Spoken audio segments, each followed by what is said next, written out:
Армысыз, құрметті тыңдарман. Бүгін біз танымал жұптардың бірі Тұрсынбек Қабатов пен Мөлдір Мұханова туралы айтамыз. Бірге өткен жылдар, сахнадағы жарқын сәттер, халықтың шексіз махаббаты. Бірақ соңғы күндері бұл жұпқа қатысты әлеуметтік желілерде толассыз ақпарат тарауда. Екінші әйел, тоқал, отбасылық жанжал. Бәрі рас па? Бәрі жалған ба? Бүгін біз шындықтың бет-пердесін ашуға тырысамыз. Тұрсынбек Қабатов Қазақстандағы ең танымал әзілкештердің бірі.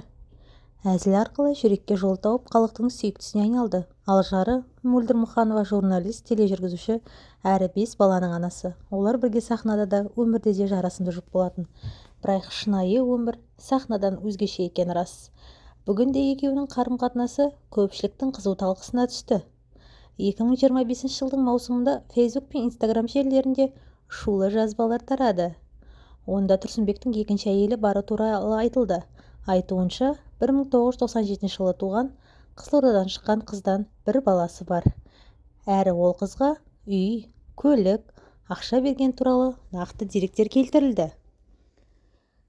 Бұл ақпарат жарылыс әсерін берді. Желі қолданушылар бірден екіге бөлінді.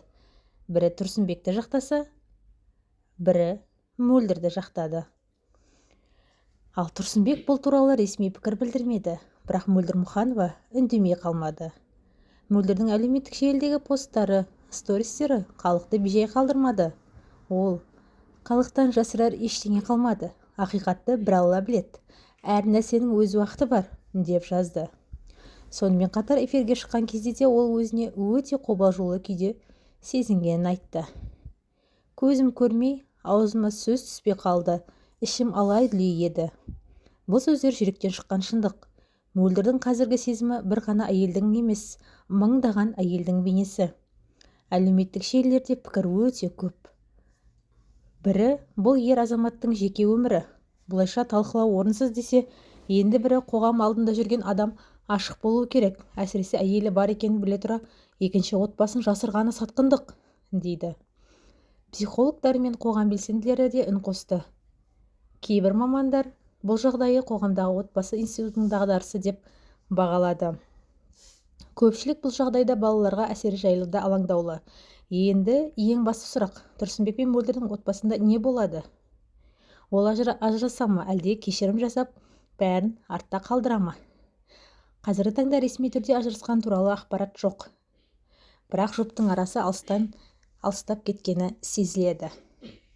Мөлдірдің сұхбаттары мен Тұрсынбектің үнсіздігі осыны аңғартады. Бұл тек бір отбасының емес, бүкіл қоғамның айнасы. Бұл оқиға әр отбасы үшін сабақ, шынайылық, ашықтық пен сенім ең басты құндылықтар. Ал біз көрермен ретінде бұл оқиғадан өзімізге сабақ алып, адамдардың жеке өміріне құрметпен қарауды үйренуіміз керек. Сіз не ойлайсыз? Комментарийге өз пікіріңізді жазыңыз. Бұл жағдайды сіз қалай бағалайсыз?